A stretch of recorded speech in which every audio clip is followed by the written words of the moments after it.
por lo pronto le damos la más cordial bienvenida a nuestra queridísima periodista Luisa Cantú. Buenos días, Luisa. Muy buenos días. Este mes me va a tocar estrellita de mejor participadora en la mesa de las periodistas por no faltar y llegar temprano.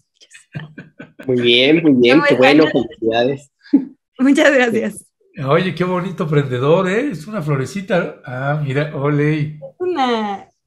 Ojalá que esté mi mamá aquí para que vea que sí están bonitos, porque dice que me veo ridícula cuando me los pongo. Pero son, andan de moda y yo sostengo que sigo en la edad en la que aguanta. Es el límite en el que los puedo usar así. Entonces voy a estirar esa liga lo más que se pueda. Ok. Oye, pues mi querida Luisa, estás escribiendo un artículo en el Washington Post, uno de los medios que tanto quiere el presidente López Obrador, que se titula Caso Wallace, ¿por qué la Suprema Corte debe atraer el caso de Juana Hilda González, que es un caso dramático y tremendo? Luisa Cantú, ¿qué decir al respecto?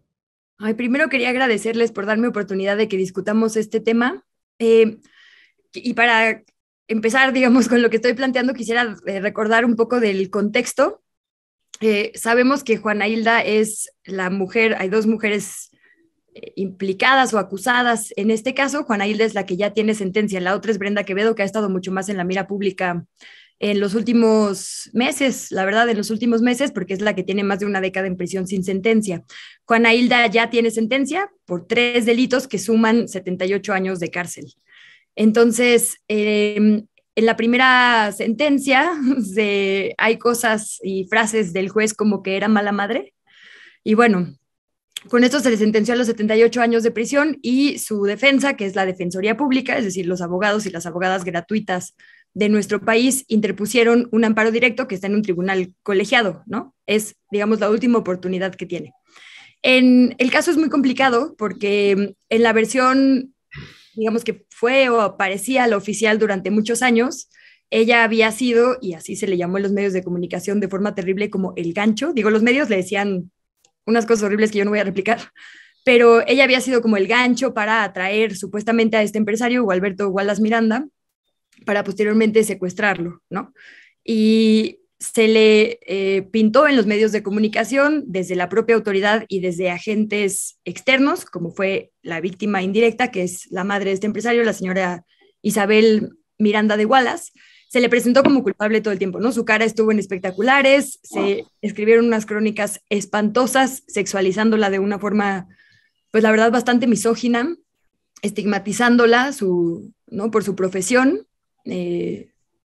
Bueno, se le pintó, digamos, se le creó una imagen antes de que se le dictara una sentencia, ¿no? La verdad es que no había necesidad casi de declararla culpable porque ya era culpable para todas las demás personas.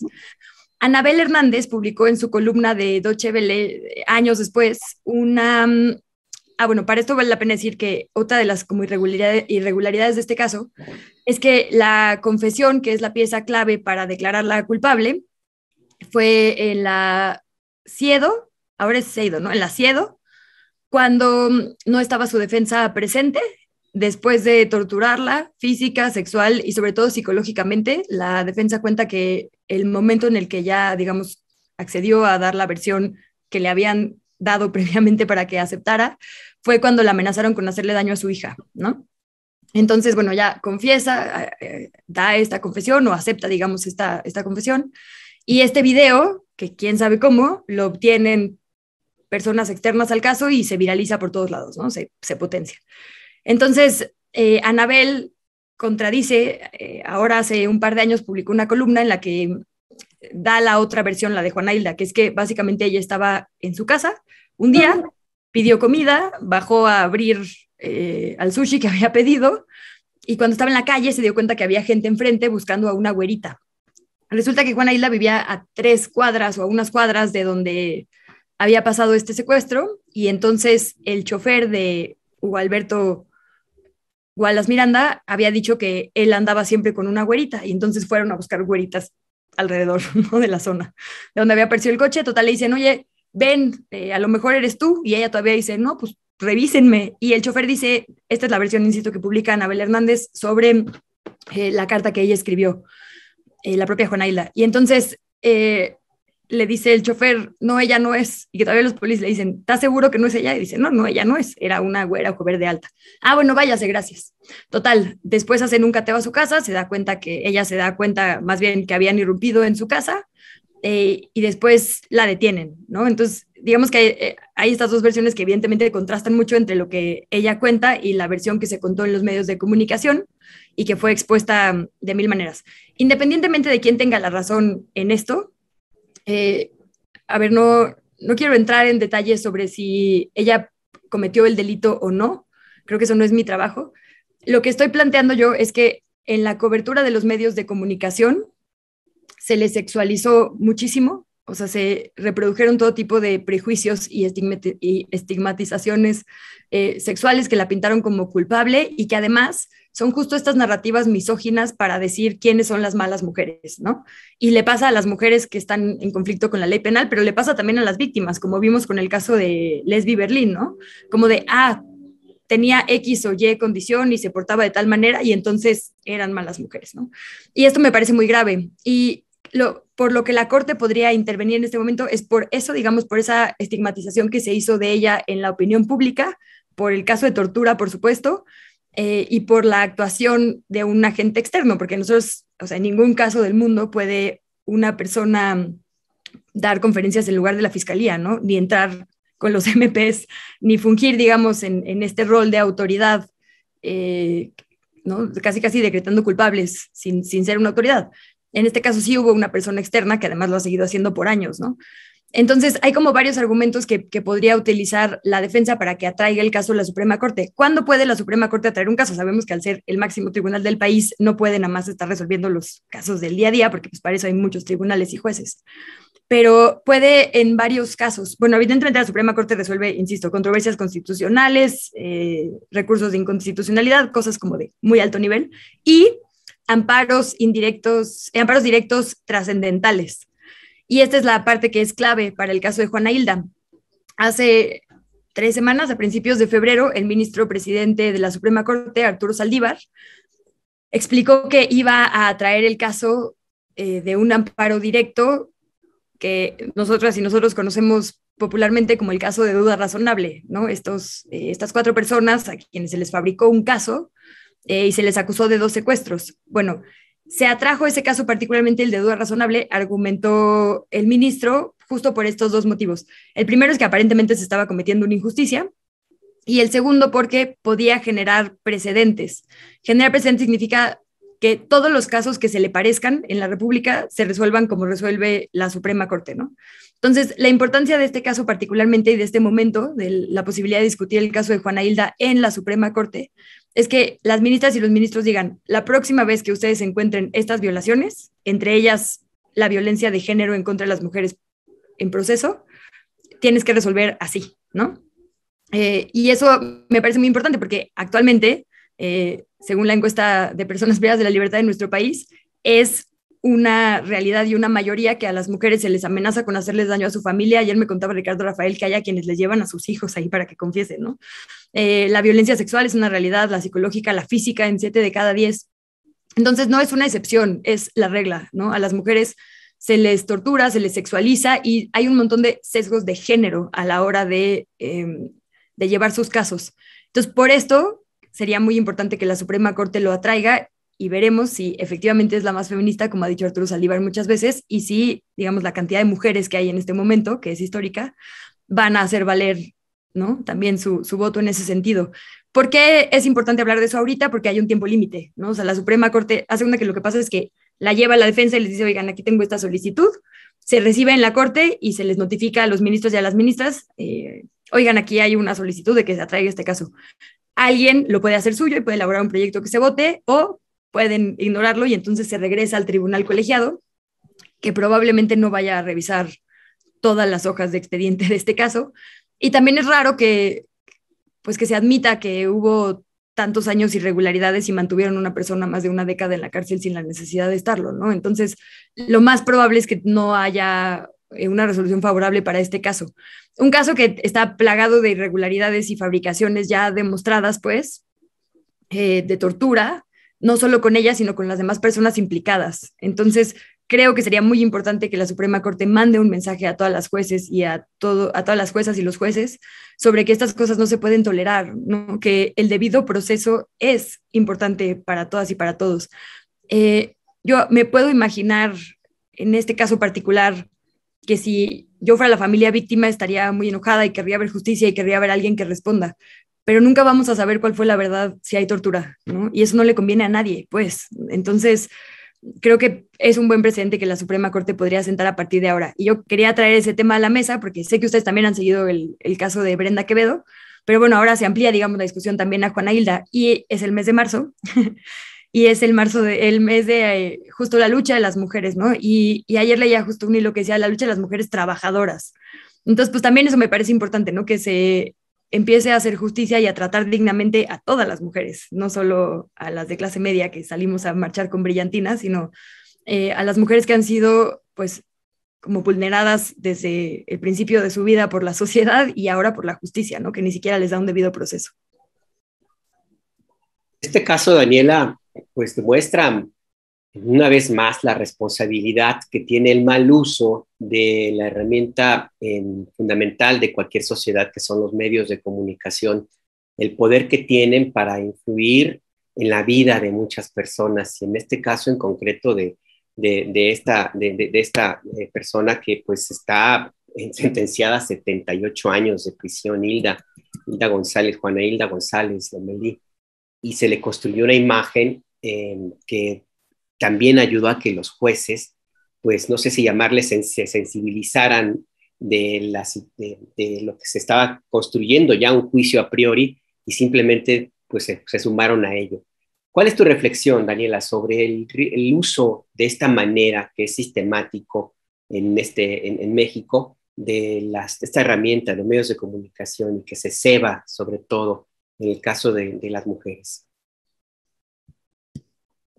Híjole, pues es que escuchando todo lo que ya expuso Luisa, que bueno, expuso ampliamente la historia de Juana Hilda, me dejaba muchísimas reflexiones de distintas, o sea, tiene como, creo que es un caso que refleja una serie de fallas y una serie de cosas que todas juntas, ¿no? Y quiero como separarlas como en tres partes. Una sí, la de los medios. Yo soy, bueno, abiertamente lo he dicho muchas veces, incluso con el tema del Me Too, o sea, yo sí creo que los linchamientos públicos, los linchamientos mediáticos, tienen un riesgo enorme y que entiendo que en un país donde los niveles de impunidad son tan altos, la gente, todos nos desesperemos mucho porque la justicia nunca avanza, pero creo que dejarnos en el espacio del linchamiento mediático es un riesgo enorme. O sea que digamos que el remedio puede ser mucho peor que la enfermedad, porque ya la impunidad es una enfermedad y es un cáncer enorme en este país, como para que aparte lo dejemos entonces a que los jueces sean los medios de comunicación y los que determinen la culpabilidad o no de una persona sean los medios de comunicación. Eso es una cosa que, pues, ustedes lo saben, lo he tenido, ha sido mi posición en los últimos años, me ha generado a veces muchas reclamos, incluso de grupos de mujeres, por ciertos personajes que son sentenciados a ser los violadores públicamente, ¿no? Entonces, también en el caso de hombres y de mujeres, o sea, mi posición siempre ha sido, vamos, si defendemos el debido proceso, incluso en crímenes muy fuertes, digamos, masacres y cosas así, pues tenemos que defenderlo en todos los espacios. Pues yo creo que en eso estoy absolutamente de acuerdo. O sea, yo creo que el tema hay que tener mucho cuidado con los linchamientos mediáticos, sean los que sean. Eso por un lado.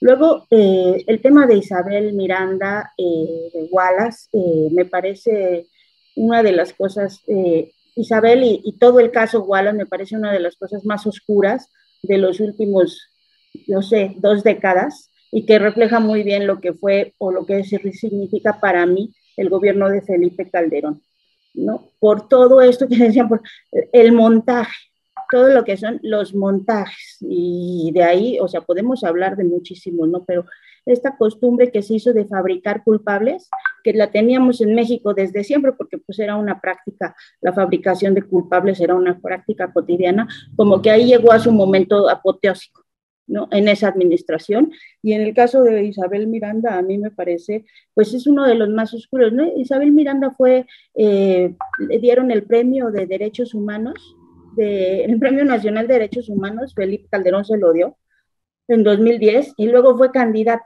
al gobierno de la Ciudad de México por el PAN, ¿no?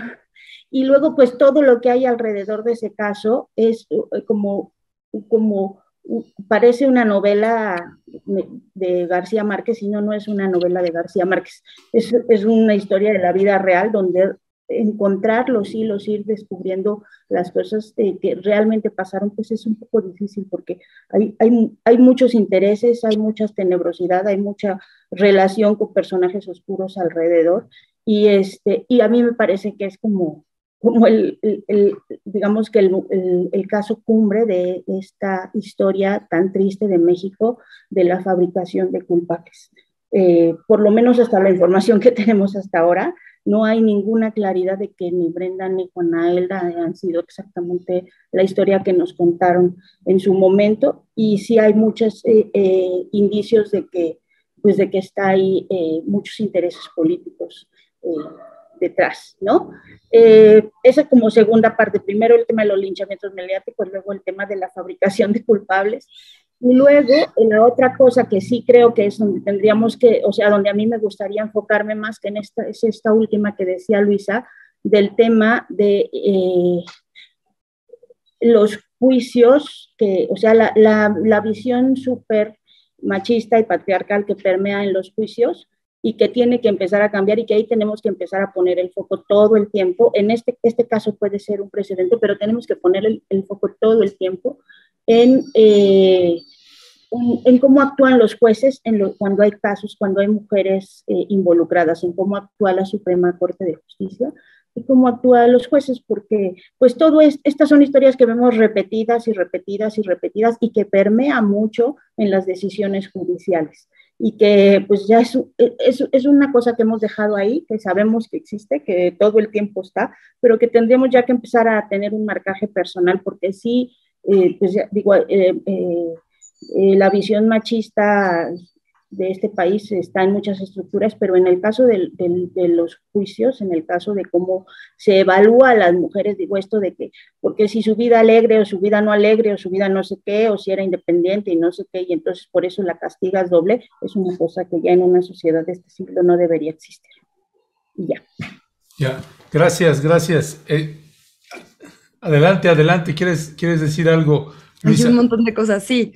Sumar a lo del Premio de Derechos Humanos, que después de eso, en 2015 también el presidente Enrique Peña Nieto, en un foro en el que participó de nombre Equidad para las Víctimas en el Debido Proceso Penal, le reconoció en su discurso, dedicó unos minutos a Isabel Miranda Torres de Wallace por sus iniciativas y demandas, ¿no? Entonces también darnos cuenta de, digamos, 2 sexenios en los que esto fue, como bien decía Dani, la regla. Les comparto. ¿Por qué no fue, Luisa, perdón, el día que le cantó las mañanitas a Peña Nieto y Miranda de Wallace? Ay, jole, no sé, no recuperé ese momento, pero tienes razón. Y ese mismo día creo que le cantó las mañanitas a Peña Nieto. Pero bueno. Pero fue en esa precisamente. ¿En esa? Sí. Bueno, hay otro, digo, sí fue el sexenio de Calderón la cúspide, digamos, pero no fue algo que se haya conocido. Es que son imágenes que uno quiere olvidar, así que no te preocupes. Yo siempre tengo mucho cuidado mencionándola porque además vive con réplica, ¿sabes? Al segundo después de todo en los medios. Ahí, digo, yo ya estoy un poco acostumbrada por allá y es difícil, ¿no? Es muy difícil porque es alguien con mucho poder en los medios de comunicación. Digo, después de que nosotros en La Octava y nosotras hemos presentado cosas, siempre vienen después una serie de columnas en La Razón, está con Ciro en la mañana, con Riva Palacio, ¿no? Es decir, como que yo no me imagino otras personas que la enfrentan de forma mucho más directa, porque sí es alguien, la verdad, con mucho poder. Y también quisiera como que no se entendiera esto No como una solo, no prensa. solo en los medios, Luisa, tiene mucho poder. De acuerdo. O sea, Sí, en sí. todos lados, o sea, su relación con García Luna, o sea, hay una serie de elementos que hacen que sea uno de los personajes para mí más tenebrosos de este milenio en este país, porque justamente es un caso muy polémico el de su hijo, ¿no? O sea, es un caso que nos impactó mucho por lo que implicaba, por lo que era, por la forma en la que se nos vendió, y que al final pues lo que hemos visto es una serie de intereses políticos tremendos, y la señora tiene mucha influencia, y efectivamente cada vez que uno empieza a investigar algo de ella termina pues, con problemas o algo que la relacione, y eso lo sabemos de un montón de casos. Entonces sí es una cosa peligrosa. Sí, y sabes que particularmente, o sea, como que ya digo peligrosa, como dices, por todos estos nexos, pero particularmente ha habido, como conectando en las últimas semanas, ciertos actos que a mí me preocupan muy en serio, ¿no? Digamos, la acusación en contra de Ricardo Rafael, es que estoy viendo exactamente en su columna tratando de encontrar cuál fue la acusación. Isabel Miranda, aquí está, conocida, presentó en 2019 un documento ante el Consejo de la Judicatura Federal donde acusa a Salvador Leiva Morelos, que es el secretario técnico de combate a la tortura, tratos crueles e inhumanos del Instituto Federal de la Defensoría Pública, de haber atribuido falsamente a mi persona una participación activa a Ricardo Rafael en la defensa de Brenda Quevedo. Argumentó que le facilitó el acceso a penales, no sé qué. Esta acusación, en el caso de convencer, bueno, está en la fiscalía, ¿no? Había una primera acusación contra Ricardo y contra esta persona, que es el secretario técnico de tortura. Y después acaba de presentar 3 denuncias más en la fiscalía.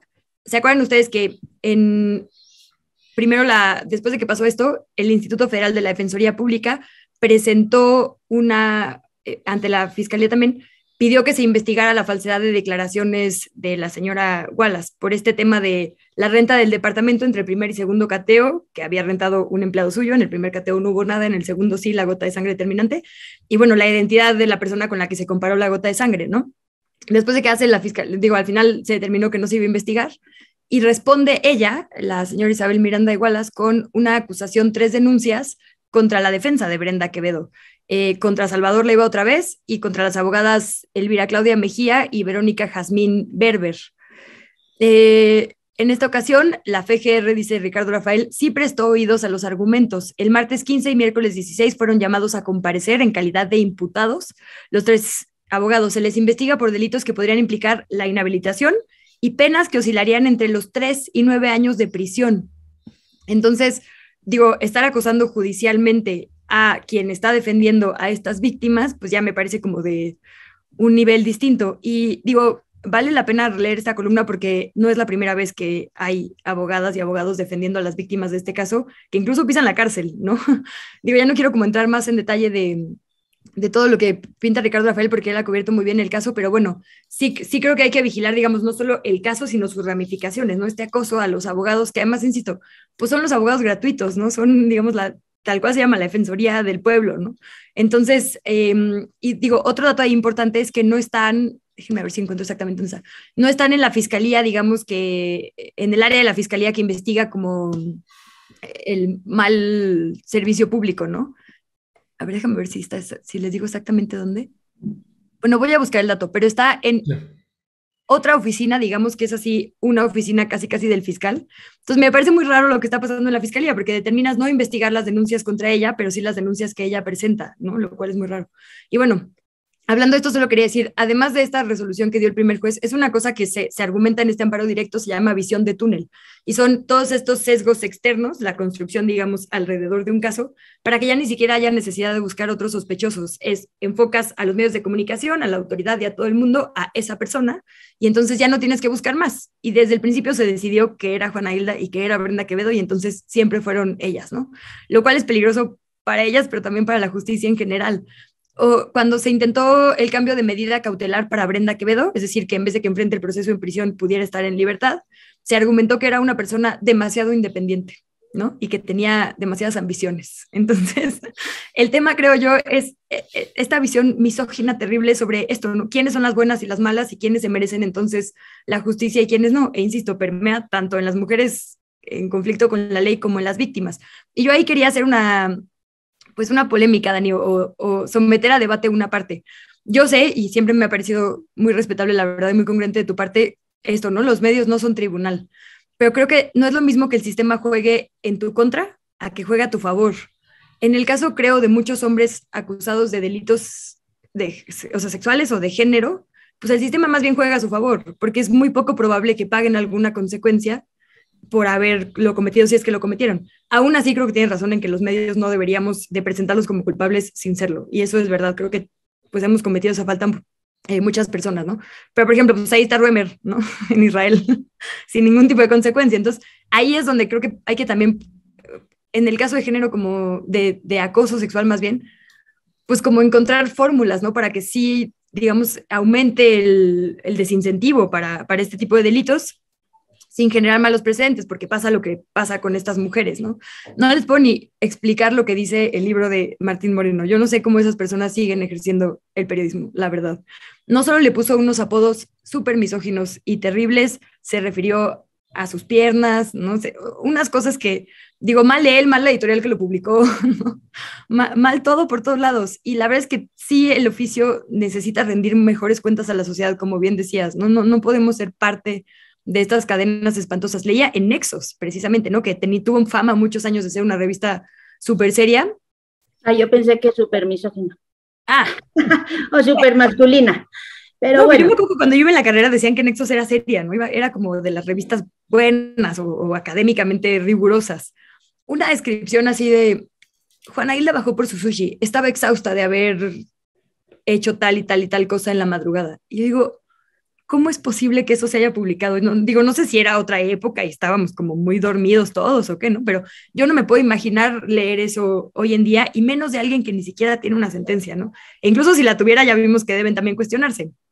Pero bueno, tenemos mucho que aprender y hay muchas figuras por ahí con muchos espacios de poder en los medios de comunicación que necesitan o pedir disculpas públicas y cambiar su chip, o de plano ser pues removidos de esos cargos, porque la verdad es que hacen mucho daño. Aquí está el caso exacto, ¿no? Ya se demauleó.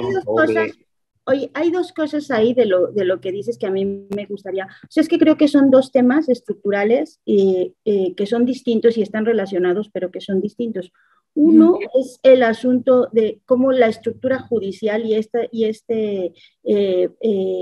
visión machista que permea en todas nuestras estructuras sociales tiene ahí en la estructura judicial un elemento fundamental, que es se castiga mucho más a las mujeres, en general a las mujeres, y ya no digamos a las que tratan de ser autónomas o como decías, ¿no? Que es demasiado suficiente o no sé qué, bueno, esas mucho más, pero se castiga, y lo acabamos de ver también ahora en el caso de esta activista que han seguido también en Momentum, ¿no? De las Kenia Hernández. Exacto, Kenia Hernández, ¿no? O sea, lo vemos como estas estructuras se castigan mucho más. Mira, hay un dato, el último que tenía, de cómo la tasa de crecimiento de la población que está encarcelada, pero sin sentencia en México, aumentó mucho más, aumentó de 2019 a 2020 mucho más en mujeres, 24% y 17% en hombres. Y así es la estructura, o sea, así es la estructura.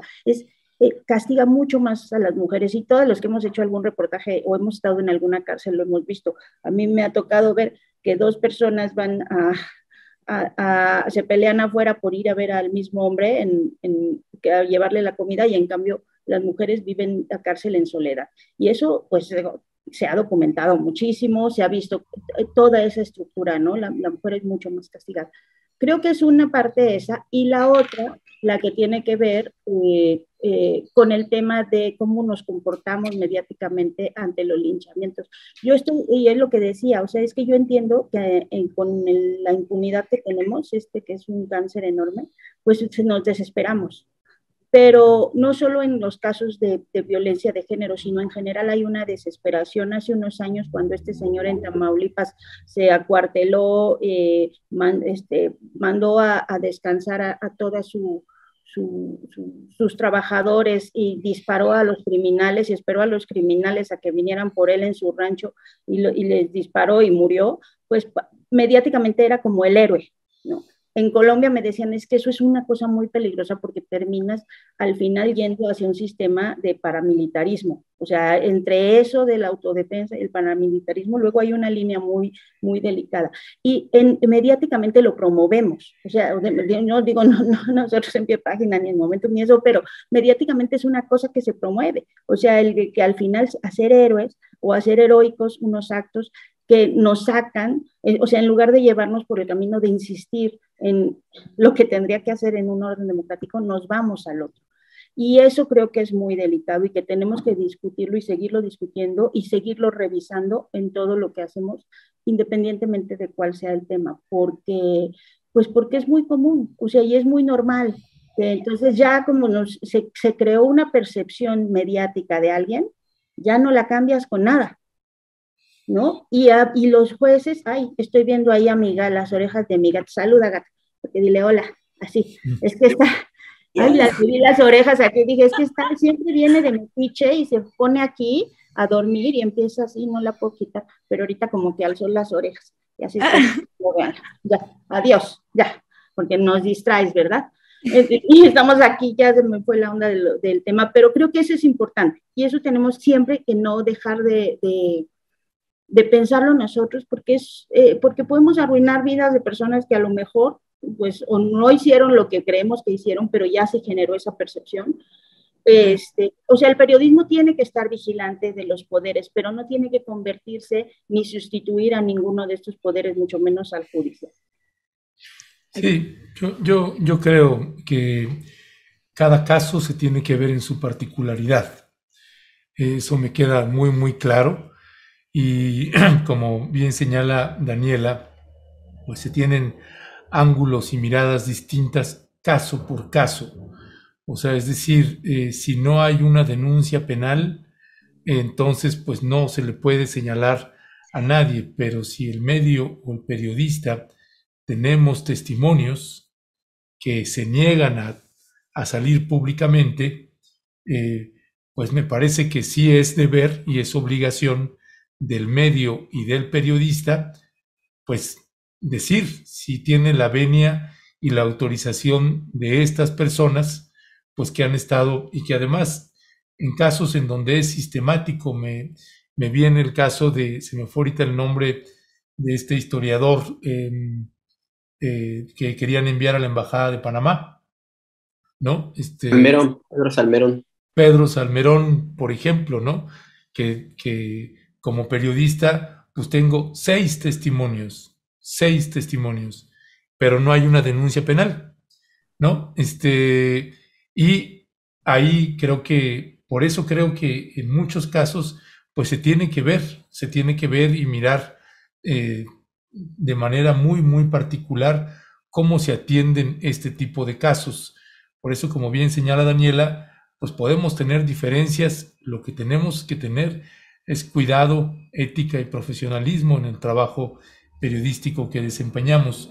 Yo te quiero preguntar ahí, Luisa Cantú, el tratamiento de la autoridad, en este caso del jefe del Ejecutivo Federal, en este caso, por ejemplo, de Juana Hilda González, se me viene también el caso de Israel Vallarta. De pronto la autoridad mexicana tiene posibilidad, aunque se habla de la independencia que tiene el fiscal Alejandro Gertz Manero, pues a veces se logran milagros, si no hay que preguntarle al general Luis Crescencio Sandoval, que de pronto pues ahí se pueden dar milagros y eran acusaciones no menores. Cienfuegos, ¿no?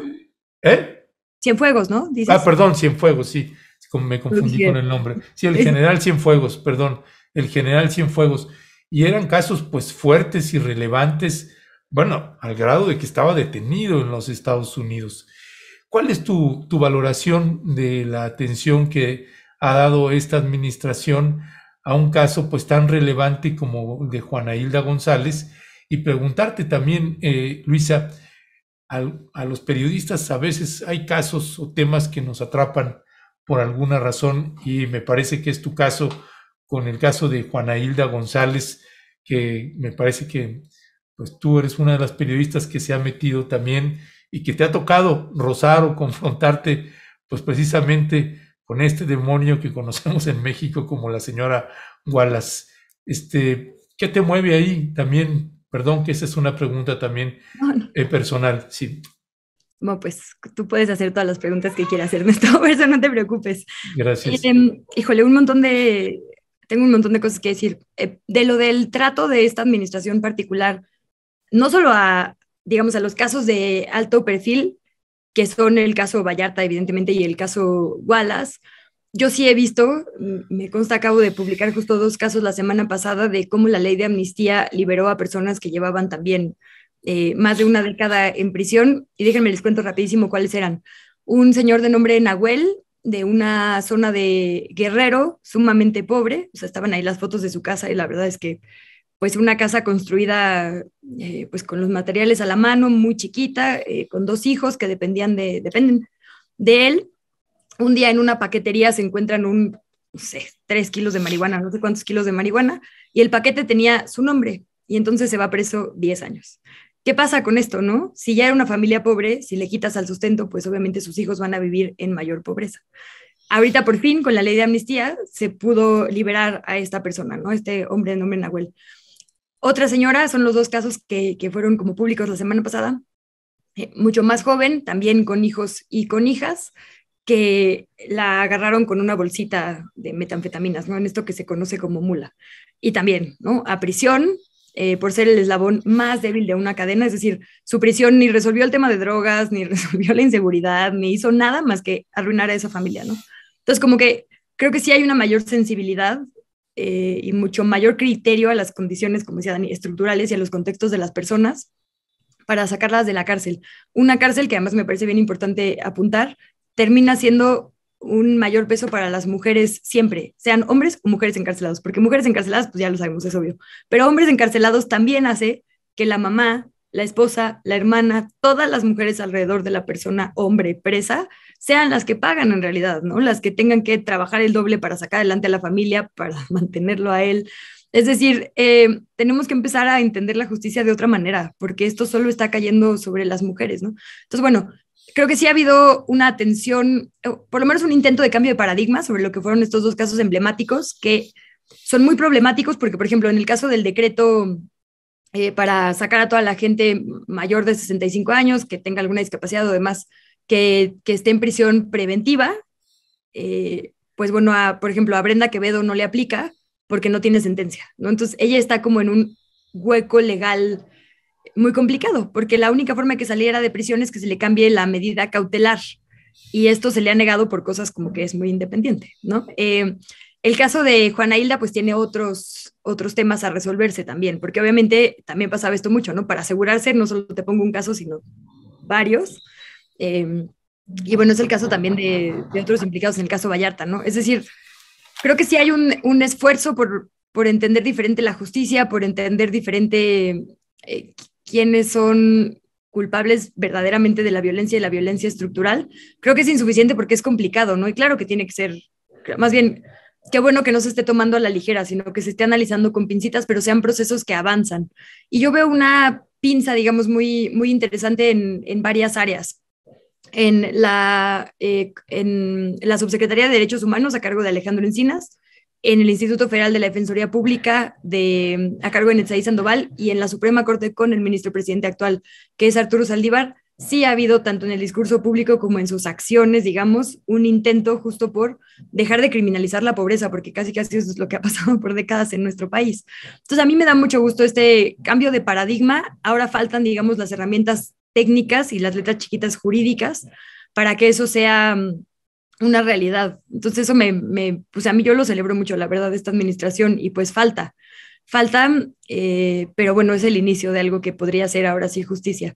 Y rapidísimo, solo quería hablar de algo que me pareció súper importante que dijo ahorita Dani, y que creo que es un tema como que no estamos discutiendo lo suficiente, porque en esta vida digital pues de repente es difícil analizar, digamos, las consecuencias ya de la tecnología, pero el tema del derecho al olvido me parece súper interesante, porque hay creo todavía, no sé si ya se resolvió, en una corte de Argentina un caso de una chavita que pues cuando era muy chava sale en un video y Maradona le está albureando, y entonces ella argumenta ahora, que es una periodista exitosa de CNN que trabaja en Estados Unidos, que el resto de su vida estuvo marcada por ser la chavita que salía con Maradona sexualizada.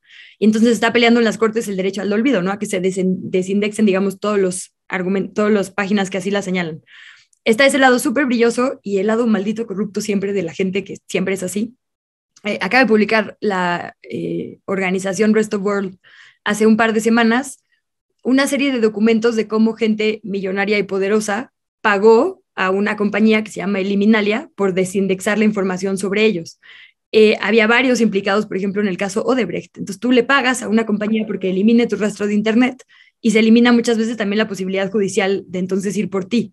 Entonces creo que, digo, esto que decíamos ahorita del derecho al olvido y de nuestra, que siempre nos quedamos ahí en Internet, claro, en casos como el de Juana Hilda, pues fue ya una condena, en el caso como de Brenda Quevedo, de toda esta gente, pero en el caso de los poderosos ya hay alguien que se encargó de crear una herramienta para borrar su reputación mala, ¿no? Entonces también creo que es un hueco legal esto en las tecnologías y en el Internet, que pues tendríamos que empezar a ver con mucha más seriedad, porque a veces sí son piezas angulares, ¿no? En la vida de las personas y en su reputación y en si puedes conseguir trabajo o no, pero también en casos judiciales importantes como en este caso es el de Odebrecht. Y pues ya lo que, no sé, digo, supongo que siempre hay, digo, todas las coberturas que hacemos terminamos llevándolas con nosotras y con nosotros, ¿no, Ernesto? Pero a mí particularmente me molesta muchísimo los casos que implican a, como injustamente, digo, nunca debería haber niñez que sea víctima indirecta, pero mucho menos cuando es para favorecer a alguien súper poderoso a costa de una familia que se queda más desprotegida, ¿no? Entonces, como que esos casos particularmente los traigo más pendientes últimamente. Pues sí, hay que revisar mucho las estructuras de cómo, o más bien de cómo se utilizan las estructuras de poder para favorecer a unos cuantos. Y bueno, pues ahora que mencionaba Luisa, el tema de la imagen, de cómo contratas a una empresa para que te borre la imagen en Google. Yo recuerdo la responsable de las redes sociales de Enrique Peña Nieto, que luego fue senadora, Alejandra Lagunes. Ella fue directora de Google México. De ahí brincó a la presidencia de Peña Nieto porque fue de las que ayudaron a construir la candidatura presidencial del entonces gobernador del Estado de México, que lo veías hasta en los programas de cocina, en cualquier lado, junto con Alejandro Quintero y Alejandra Lagunes, que orquestaron toda la estrategia televisiva para construir un presidente. Y bueno, de Alejandra Lagunes yo busqué, pero durante mucho tiempo, información de ella, y por ser directora de Google, te da la facilidad de que lo que tú publiques o no lo publiques, sobre todo tus referencias, Google te las desaparece, como no ocurre con miles, por cientos de millones de personas. Y yo quisiera también, antes de pasar al siguiente tema, si nos da tiempo, por supuesto, Daniela, una reflexión sobre justamente en este tema de la violencia que se ejerce en el sistema de justicia de México hacia las mujeres. También participan las mismas mujeres. Ha habido casos de juezas y de magistradas que pues se comportan de la misma manera o a veces peor que los jueces acusados de misoginia. Yo recuerdo el caso que me viene a la mente, por ejemplo, de la magistrada Celina Aidea Bante Juárez, que exoneró a Kamel Nasif y que permitió que ya no se le juzgue por la tortura y las agresiones hacia Lidia Cacho. Hay que revisar también esa parte porque en el comportamiento a veces creo que no es nada más una cuestión de ser hombre o mujer, creo que más bien es un tema de conducta y educación, pero no sé tú qué pienses, Daniela. Es que le quité el micrófono porque el gato no me dejaba y le estaba regañando y nada más andaba dando vueltas y me distrae. Sí, creo que es un sistema, creo que es un tema de un sistema, no es una cosa de jueces hombres, jueces mujeres. Claramente los jueces hombres tienen una visión como muy particular, pero incluso hasta las mujeres juzgadoras que son incluso más progresistas, pues ahí está también el caso de Olga Sánchez Cordero y el reclamo que le hace Lidia Cacho, ¿no? Y que es legítimo y que también es válido decir, a veces nosotros también nos equivocamos, porque todas estamos permeadas por eso, porque así nos enseñaron, así nos formatearon, y cambiar esa forma de pensar, no es una cosa de unos o de otras o de otros, es como así venimos formateados y tenemos todos que cambiar y revisar lo que hacemos desde el periodismo y del sistema judicial. Entonces sí creo que es un tema de un sistema. pero que al final lo que hay que enfatizar y lo que hay que seguir, pero ¿cuántos años le están dando? ¿Cuántos su sentencia? 70 años, Luisa, 78 a Juana Hilda, o sea, 78 años. O sea, ¿cuántos señores acá nos han hecho tanto daño en los últimos años y ahí están poniendo tweets? Ya no quiero decir con cuáles, ¿no? Yo me enojo y me peleo cada vez que salen sus tweets, porque dice uno que es cinismo, pero pues una mujer que ni siquiera estamos claras de qué pasó en ese caso, porque no lo sabemos, porque realmente está muy tenebroso, condenada a 78 años. Kenia, condenada a ¿cuántos años, Ernesto? 10 años y medio. Años por bloquear una carretera. O sea, realmente eso es en donde tenemos que poner los efectos, independientemente si fue qué juez o qué no juez, hay que ver los jueces, o sea, todos estamos formateados así. Pero el asunto es, los efectos pues son terribles sobre las mujeres. El entramado jurídico está diseñado para eso, pero además incluso lo que podría quedar como a criterio del juzgador o de la juzgadora, pues termina, bueno, lo vemos en los casos de asesinatos de periodistas y así, y cuando vemos las investigaciones, pues son terribles, porque todo era porque, me acuerdo mucho lo de Regina Martínez, pues porque quién sabe, una periodista que fue toda su vida súper seria, que tenía muy poquitos amigos, pues como que en las últimas 2 semanas enloqueció y era, la prueba era que le habían encontrado unas telas para ropa, o entonces eso significaba que ya estaba queriendo ser más coqueta o no sé qué, o sea, unas cosas tan absurdas, de verdad tan absurdas que uno ve en los juicios y en los expedientes, porque dices, entonces como compró ropa quiere decir que ya quería tener la vida loca, o como compró telas, o sea, es como absurdo, o sea, realmente llega a lo ridículo, la forma aunque en hubiera querido tener la vida loca, ¿no? ¿Qué? No, bueno, aunque la quisiera tener, eso también es otro, ese es un tema todavía más, ¿no?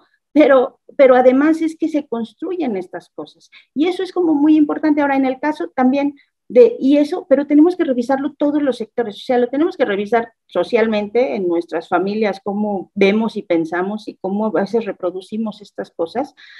Tenemos que poner el foco en lo que hacen los juicios, porque eso es como pues, lo que hace un daño enorme, pero tenemos que revisarlo cómo lo hacemos desde el periodismo también. Y sí, yo estoy de acuerdo, o sea, yo creo en los testimonios, o sea, básicamente yo, pues, he cubierto tantas veces a las víctimas y a las personas que tienen, como están en este lugar más desfavorecido, que yo creo en el valor de los testimonios, pero también he aprendido en estos años que incluso los documentos también mienten.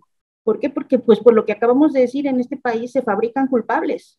Sí. Y también se fabrican desde las fiscalías, desde las investigaciones, y eso también ocurre. Entonces a veces, no, pues es que así dice la averiguación previa, pues sí, pero pues yo he aprendido que de todas cosas hay que siempre dudar hasta que ya tengamos elementos como para decir, pues sí, así fueron las cosas, porque ya hay, pues porque ya hay algo más, no quiero decir una sentencia, porque a veces también esas están equivocadas, pero lo que sí quiero decir es que sí tenemos que replantearnos y siempre buscar que antes de que se haga una construcción mediática de algo, ¿no? Tenga un poco, o sea, preguntarnos, ¿no? La solidez y tratar, a veces es muy difícil porque estamos como en el Twitter y en el inmediato y en el córrele y ya está, y dices, no, a ver, chequemos esa versión, chequemos un poquito, ¿está confirmado o no está confirmado? ¿Quién lo dice? Porque si no estamos levantando notas de lo que dice, en Twitter se mueve y luego en Twitter sacan lo que dicen y entonces uno ve la misma nota repetida en 10,000 medios y es como el coro grande sobre un tema, el que sea, y no nos ayuda. Eso también nosotros tenemos que aprender a hacerlo con todo el trabajo que eso cuesta.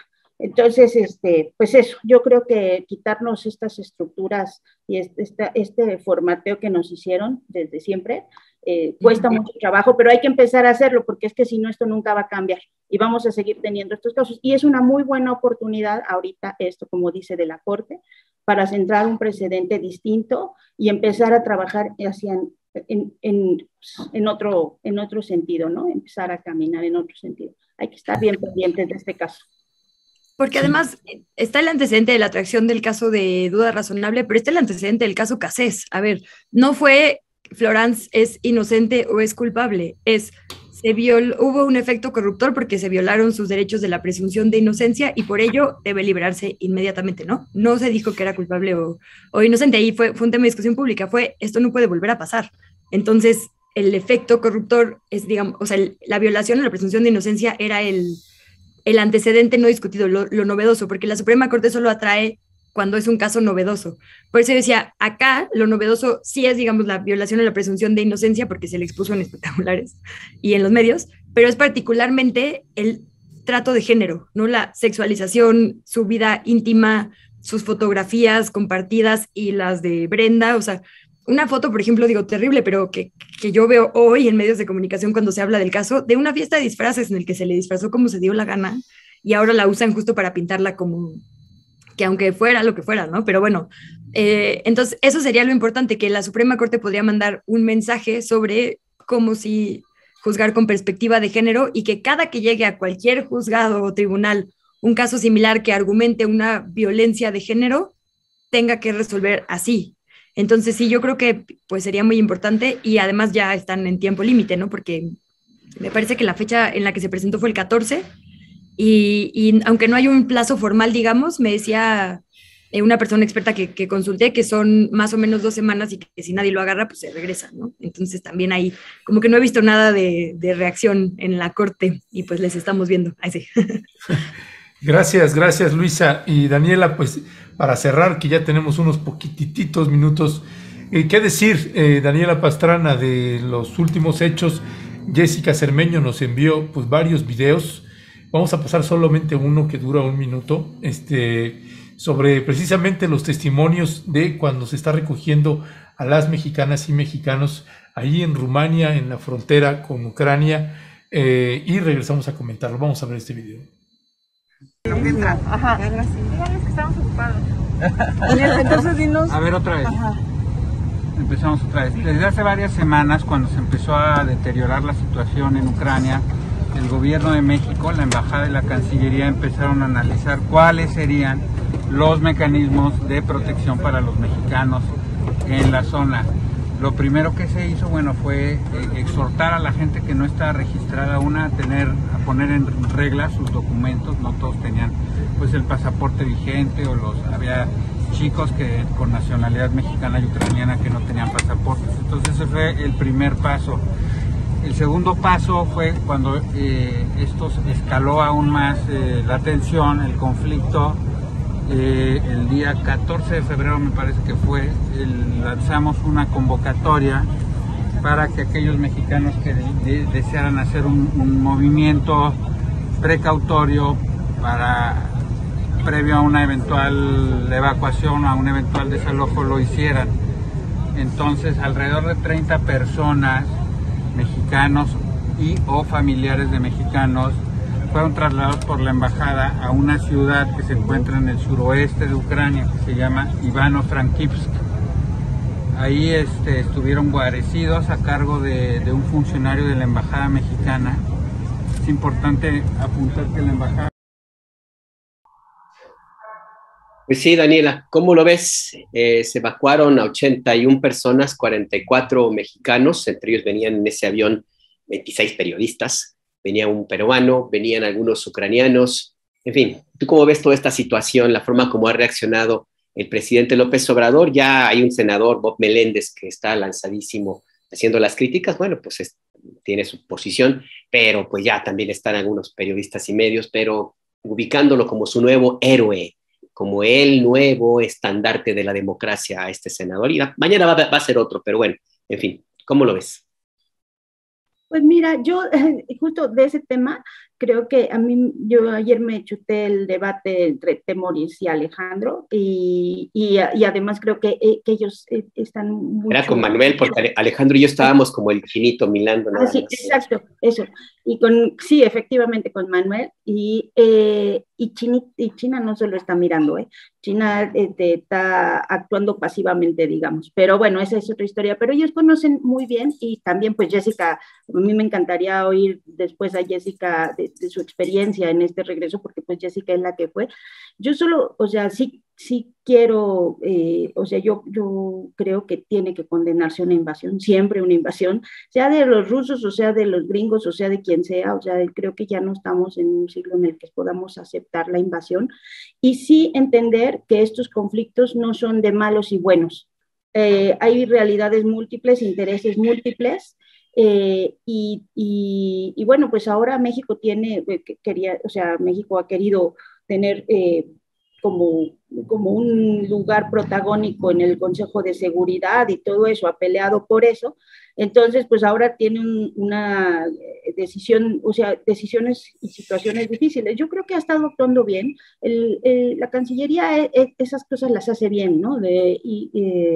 Recuperar a las personas que están tanto con el tema de la pandemia, con el tema de las guerras y eso, de ir y buscarlos, y creo que eso es importante. Primero, garantizar la seguridad de los connacionales, eso es lo que tiene que hacer, pero en el tema del posicionamiento público, pues va a tener que estar jugando en los próximos meses como haciendo malabares, porque no es como una cosa fácil.